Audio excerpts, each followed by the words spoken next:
कहानी की शुरुआत होती है साल 1965 में। अमेरिका के अंदर चल रही सिविल वॉर अब अपने आखिरी समय पर थी। तभी हम एक कैप्टन को देखते हैं जिसके हाथ में एक सोने का सिक्का है। वो इस तरह के सिक्कों से भरे हुए कई बक्से एक जहाज के अंदर लोड करवा रहा था। इन बक्सों के ऊपर CSA लिखा था। तभी अचानक ही उनके ऊपर हमला हो गया, लेकिन कैप्टन ने जल्दी से जहाज को पानी में उतारा और सारे इंजन बंद कर दिए ताकि अंधेरे में उसके जहाज का किसी को पता न चले। और हुआ भी कुछ ऐसा ही, वो दुश्मनों से बचकर निकल गए। अब कहानी आज के समय में पहुंची जब WHO की एक वैन में डॉक्टर सोफिया बैठी थी। ये वैन अभी अफ्रीका के लास वेगस शहर में है। इस शहर में एक बीमारी तेजी से फैलने लगी है। एक नए मरीज की जांच करने पर पता चला कि उसे भी वही बीमारी है जिसके बारे में अभी वो कुछ भी समझ नहीं पाए हैं। मरीज की मां ने बताया कि कुछ दिन पहले ही ये अपने पिता के साथ माली देश गया था और वहाँ से लौटने पर इसकी ये हालत हुई है। सोफिया ने मरीज को गाड़ी में बैठाया और अपने सीनियर से बात की कि अब इसे भी मिला लो तो टोटल 6 लोग हो चुके हैं। हमें जल्दी से WHO को ये फाइल देनी चाहिए। लेकिन सीनियर का मानना था कि इतने कम केसेस में कोई उनकी मदद नहीं करेगा। सोफिया अब माली देश जाकर ये पता लगाना चाहती थी कि वहाँ ऐसा क्या है कि लोग बीमार पड़ रहे हैं। माली देश में इस वक्त अंदरूनी जंग चल रही थी और सीनियर ने कहा कि कोई भी तुम्हें ऐसे खतरनाक हालातों में उस देश में जाने की परमिशन नहीं देगा। इसी दौरान एक नकाबपोश आदमी उनके ऊपर नजर रखे हुए था। शायद उसे इन डॉक्टरों का यहाँ आना पसंद नहीं है। तभी सोफिया को ध्यान आया कि मरीज के पिता का भी सैंपल ले लेना चाहिए। इसके बाद सोफिया लाइट हाउस की तरफ निकल गई जहाँ वो काम कर रहा था। वहाँ पहुंचकर सोफिया ने देखा कि उसकी भी बिल्कुल वैसी ही हालत है जैसी उसके बेटे की थी,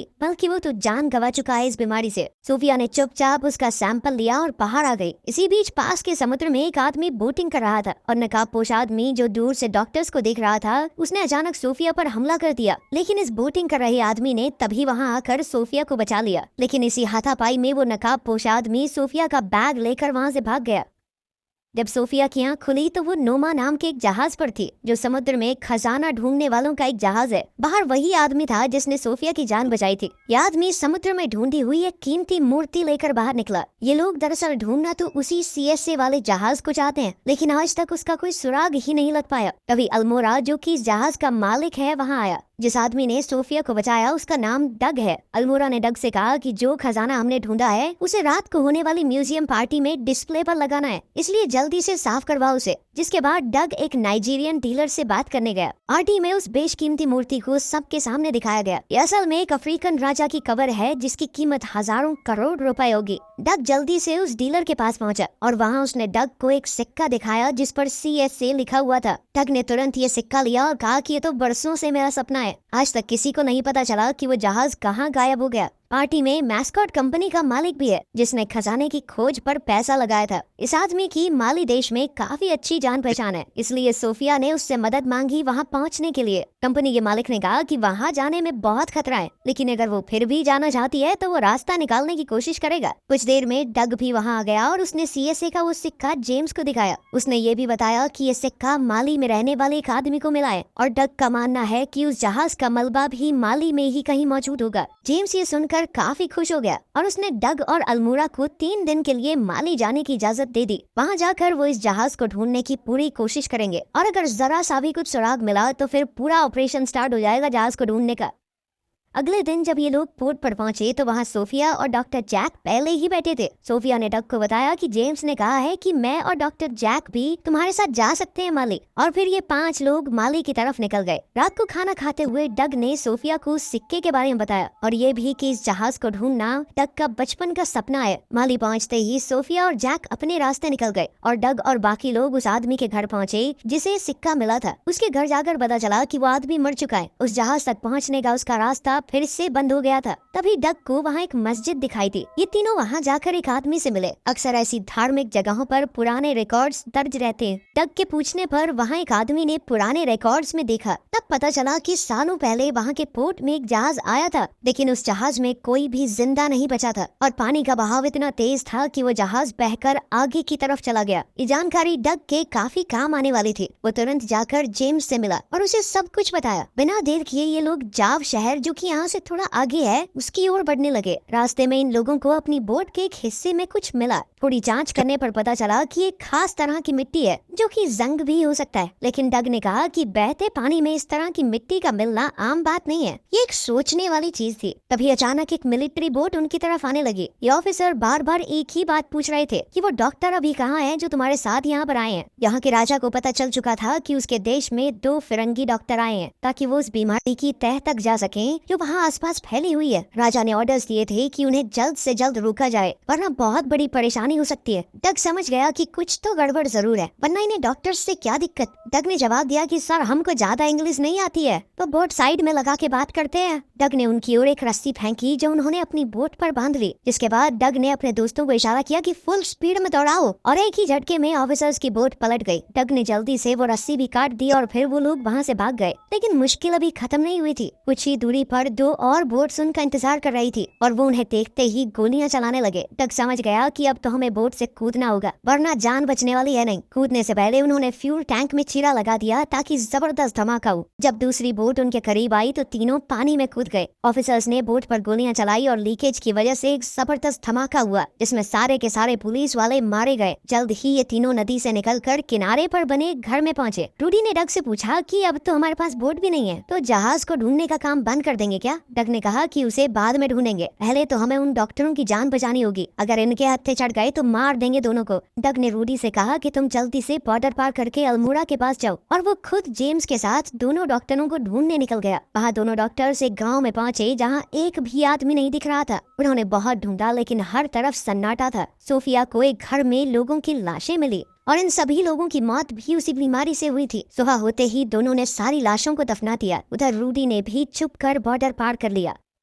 सोफिया को गांव में एक कुआं मिला और उसने सोचा कि शायद इसके अंदर कुछ मिले तो उसने अंदर जाने की तैयारी शुरू की। नीचे पहुंचकर जब वो पानी का सैंपल लेने लगी तभी जैक ने बताया कि ऊपर कुछ मिलिट्री वाले आए हैं और फिर गोलियां चलने की आवाज आई और जैक को छोड़कर उन्होंने बाकी सबको मार दिया। कुएं के अंदर सोफिया डरी हुई छुपी रही। अभी वहाँ एक हेलीकॉप्टर लैंड हुआ जिसमें माली देश का राजा काजिम वहाँ आया। काजिम ने जैक से पूछा कि लेडी डॉक्टर कहाँ पर है। चॉपर की आवाज सुनकर डग और जेम्स को भी पता चल गया कि डॉक्टर आसपास ही होंगे, लेकिन काजिम बहुत गुस्से में था। उसने जैक को गोली मार दी और अपने आदमियों को ऑर्डर दिया कि सोफिया को जल्द से जल्द ढूंढा जाए। डग और जेम्स पास ही में छुपकर ये सब कुछ देख रहे थे। काजिम के आदमी आसपास सबको मारने लगे। एक बार तो डग की जान भी खतरे में आ गई, लेकिन पीछे से सोफिया ने आकर काजिम के आदमी को मार दिया। अपने सीनियर डॉक्टर जैक की मौत से सोफिया को बहुत गहरा सदमा पहुंचा, लेकिन डग ने कहा कि जल्द से जल्द यहाँ से निकलना होगा क्योंकि ये जगह बिल्कुल भी सुरक्षित नहीं है। अब वो तीनों काजिम के मिलिट्री एरिया से निकलकर एक दूसरी जगह पहुंच गए, लेकिन ये लोग जहाँ पहुंचे हैं ये और भी ज्यादा खतरनाक है। अभी वहाँ कुछ घुड़सवार आए और इन तीनों को बंदी बना लिया और अपने राजा गॉडिगो के पास ले गए। गॉडिगो ने उनसे पूछा कि यहाँ तुम क्या करने आए हो। सोफिया ने बताया कि मैं एक डॉक्टर हूँ और एक बीमारी फैली हुई आपके इलाके में उसकी खोज कर रही हूँ। बीमारी का नाम सुनकर उसे एक कमरे में ले जाया गया जहाँ न जाने कितने लोग उसी बीमारी से मर चुके हैं। सोफिया ने जांच करके कंफर्म किया कि हाँ, इन सब की मौत भी उसी बीमारी से हुई है। उसी का पता लगाने आई हूँ मैं यहाँ पे। थोड़ा सोचने के बाद गॉडिगो ने उन सब को अपने शहर में रहने की इजाजत दे दी। इसके बाद सोफिया ने वहाँ के पानी की जांच की तो पता चला कि उस जगह का पानी जहरीला हो चुका है और ये नेचुरल तरीके से नहीं हो सकता। इस पानी में जरूर जानबूझकर कुछ मिलाया गया है। यही बात उन्होंने राजा को बताई और कहा कि पानी में ये जहर कहाँ से आ रहा है, इस बात का पता लगाना ही होगा।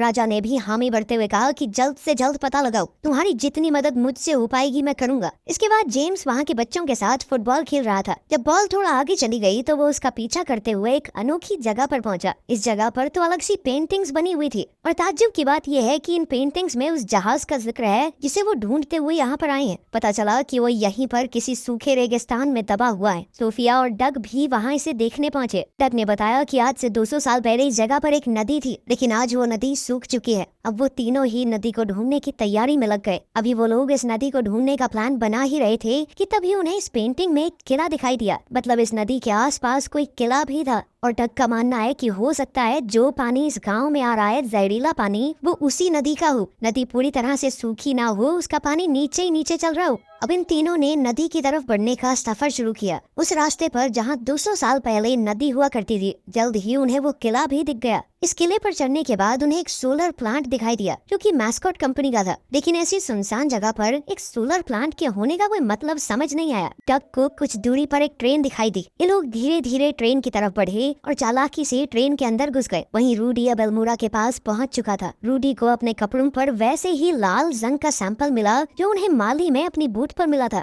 जब रूडी ने सैंपल की टेस्टिंग की और रिजल्ट अल्मोड़ा को दिखाया तो वो ये देखकर हैरान रह गया। वहीं सोफिया, जेम्स और डग उस प्लांट के अंदर पहुंच गए। अंदर जाकर उन्हें समझ आया कि ये प्लांट एक रेडियो एक्टिव केमिकल बनाने के लिए काम कर रहा है, जो कि यहाँ मौजूद तेज सूरज की रोशनी की वजह से बहुत जल्दी बनकर तैयार हो जाएगा। तभी वहाँ सोफिया की नजर कुछ कंटेनर्स पर पड़ी जिन्हें अंडरग्राउंड ले जाया जा रहा था। इन तीनों ने उस आदमी का पीछा किया और जब बेसमेंट का दरवाजा खुला तो तीनों देखते ही रह गए। इस बेसमेंट में हजारों टन के हिसाब से रेडियो एक्टिव और जहरीले केमिकल सालों से पड़े हुए थे। कुछ कंटेनर तो दिख रहा है कि लीक भी कर रहे हैं, जो कि जमीन के अंदर रिसते हुए नीचे से बहने वाली नीरजा नदी में मिल रहे होंगे और इस नदी का पानी माली का पूरा देश पीता है। इसी वजह से ये बीमारी इतनी तेजी से फैल रही है। वहाँ अल्मोड़ा और रूडी उस रिपोर्ट को लेकर यूएस एम्बेसी पहुंचे। ये रिपोर्ट देखकर यूएस एम्बेसी के आदमी को भी विश्वास नहीं हुआ कि ऐसा कुछ भी हो सकता है।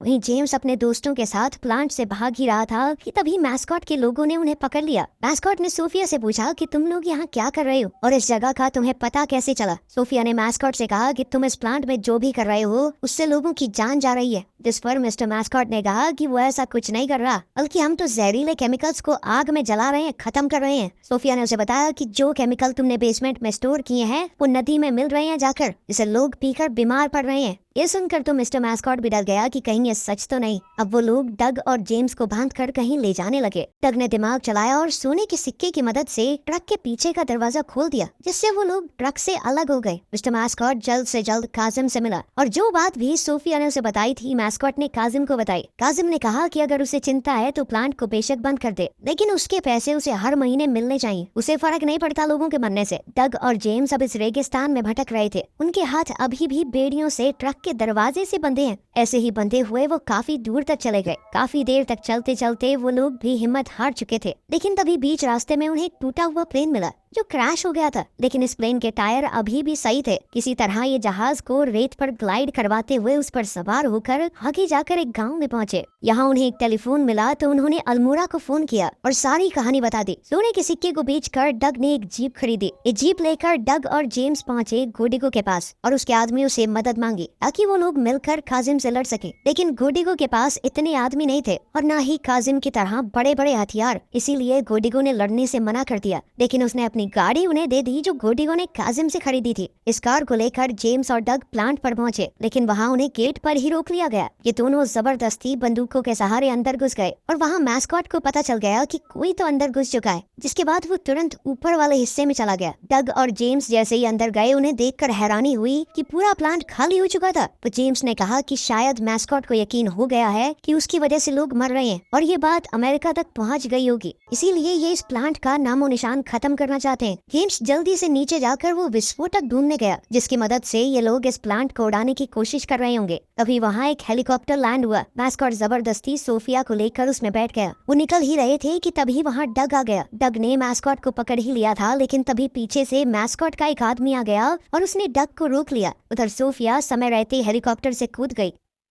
नीचे जेम्स को वो बम एक कंटेनर में मिल गया और उसने बम वहाँ से निकालकर अपने बैग में रख लिया। इसी दौरान मैस्कॉट ने चॉपर में बैठकर अपने प्रोग्राम से सोलर प्लांट को सूरज की तरफ कर दिया। अब सभी सोलर पैनल बहुत तेजी से काम करने लगे, लेकिन जेम्स की काबिलियत की वजह से कोई धमाका नहीं हुआ क्योंकि जेम्स ने बम डिस्कनेक्ट कर ही दिया था। मैस्कॉट को ये देखकर बहुत गुस्सा आया। सोफिया और डग ने मैस्कॉट के आदमी से छुटकारा पाया और फिर ये तीनों कार में बैठकर वहाँ से निकल गए क्योंकि अभी उन्हें यहाँ से बहुत दूर जाना है। लेकिन तभी काजिम का हेलीकॉप्टर उनका पीछा करने लगा। काजिम उनके ऊपर गोलियां बरसाने लगा। डग ने जेम्स से कहा कि जो भी तुझे विस्फोटक बेसमेंट में मिले थे उन्हें बाहर फेंकना शुरू कर दे। जब जेम्स ने ऐसा किया तो जहाँ जहाँ काजिम की गोलियां लगती रही वहाँ वहाँ धमाके होते रहे। इतना ज्यादा धुआं और धूल उड़ गई कि काजिम को अपना हेलीकॉप्टर मोड़ना पड़ा। लेकिन इन धमाकों की वजह से कुछ ऐसा हुआ जिसकी उन्हें उम्मीद ही नहीं थी। उस जगह से रेत खिसक गई और वो जहाज जो नीचे दबा हुआ था ऊपर आ गया। जहाज को देखते ही तीनों उसके अंदर छुप गए, लेकिन काजिम को पता चल गया और वो एक बार फिर से